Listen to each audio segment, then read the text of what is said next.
कालभैरवनाथाची उत्पत्ती कशी झाली आणि ब्रह्मदेवाचं पाचवं तोंड का कापलं गेलं तर ते जाणून घेऊया आजच्या या व्हिडिओमध्ये। कालभैरव हा भगवान शिवाचा अत्यंत उग्र अवतार मानला जातो। एकदा भगवान ब्रह्मा आणि भगवान विष्णू यांच्यात सृष्टीमध्ये सर्वात श्रेष्ठ कोण यावरून मोठा वाद निर्माण झाला। हा वाद सोडवण्यासाठी ते ऋषीमुनी आणि वेदांकडे गेले। तेव्हा सर्वांनी भगवान शिवला सर्वोच्च आणि सर्वश्रेष्ठ घोषित केले।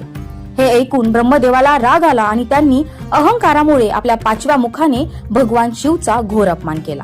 आपल्या आराध्याचा अपमान सहन न झाल्याने भगवान शिवाच्या प्रचंड क्रोधाग्नीतून एक अत्यंत भयंकर आणि शक्तिशाली रूपाची उत्पत्ती झाली, ज्याला कालभैरव असे नाव दिले। शिवाची निंदा करणाऱ्या ब्रह्मदेवाचे ते पाचवे मस्तक कालभैरवाने एका क्षणात धडा वेगळे केले। ब्रह्मदेवाचे मस्तक कापल्यावर कालभैरवाला ब्रह्महत्येचे भयंकर पाप लागले आणि ते तुटलेले मस्तक त्यांच्या डाव्या हाताला कायमचे चिटकून राहिले। या पापातून मुक्तता मिळवण्यासाठी कालभैरव अनेक तीर्थक्षेत्रात आणि तिन्ही लोकात भटकत राहिले, परंतु त्यांना कुठेही मुक्ती मिळाली नाही। शेवटी भगवान शिवाच्या आज्ञेनुसार ते मोक्षदायिनी काशी वाराणसी नगरीत पोहोचले।